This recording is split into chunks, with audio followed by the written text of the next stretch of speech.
TJ ફેમિલીની તરફથી બધાને અમારા નમસ્કાર. હું કોચ મદાર પાર્ટ 4માં તમારી સાથે જોડાયેલો છું. તો આજનો વર્કઆઉટ રહેવાનો છે પહેલાં 25 મિનિટ જોગિંગની શરૂઆત સ્ટ્રેચિંગથી કરી છે અને એના પછી આપણે આજે કરશું કોર એક્સરસાઇઝ. તમે પણ જો ફોરેસ્ટમાં માર્ક્સ ન જોયા હોય તો ફાઇનલ આન્સર કી પડી ગઈ છે, ચેક કરી લેજો. અને આપણો મેઇન વર્કઆઉટ કરી દીધો છે આપણે સ્ટાર્ટ. તો તમે જોઈ રહ્યા છો બરાબર. પહેલાં પ્લેન્ક કરી છે તો આ રીતે 45 સેકન્ડના પ્લેન્કના આપણે સેટ મારવાના છે અને આવા આપણે 7થી 12 સેટ મારવાના છે. તમારી યોગ્યતા પ્રમાણે તમે સેટ મારી શકો છો બરાબર છે. તમે જોઈ રહ્યા છો પ્લેન્કના સેટ સ્ટાર્ટ છે. હું પણ ધ્યાન આપું છું ટાઈમિંગ સાથે. પછી સાઈડ પ્લેન્ક કરાવી છે બરાબર. એમાં 3 વેરિયેબલ રહેવાના છે: સાઈડ પ્લેન્ક, રાઈટ, લેફ્ટ અને સ્ટ્રેટ બરાબર. આ 3 રીતે કરાવી શકો છો અને એની સાથે સાથે આપણે બીજા પણ વર્કઆઉટ લેવાના છે. તો આ રીતે સાઈડ પ્લેન્ક થાય છે. એમાં તમારી પ્રોપર પોઝિશન જરૂરી છે.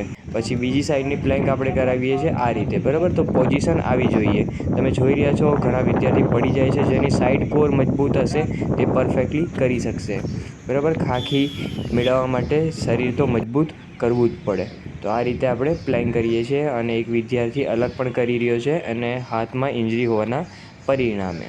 આમાં બસ માત્ર એક જ વસ્તુની જરૂરિયાત વધુ રહે છે કે પ્રોપર તમારી બોડીની પોઝિશન આવે તો તમારા કોર, તમારા પેટના સ્નાયુઓ મજબૂત બને છે અને રનિંગમાં ફાયદો કરે છે. પરંતુ આ બધું 20 મિનિટ પછી જ કરવાનું રહેશે બરાબર.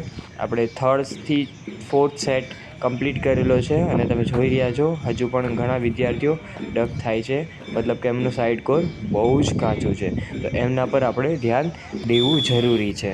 આ રીતે પછી આપણે લેગ્સની અને હેમસ્ટ્રિંગની તથા ગ્લૂટની પણ એક્સરસાઇઝ કરાવીશું બરાબર. એક પગ ઉપર રાખવાથી આપણા હેમસ્ટ્રિંગ મજબૂત બને છે અને ગ્લૂટના મસલ્સ મજબૂત બને છે, જેનાથી આપણા રનિંગમાં સુધારો થાય છે. તમે જોઈ રહ્યા છો બીજો પગ પણ લઈ લીધું છે.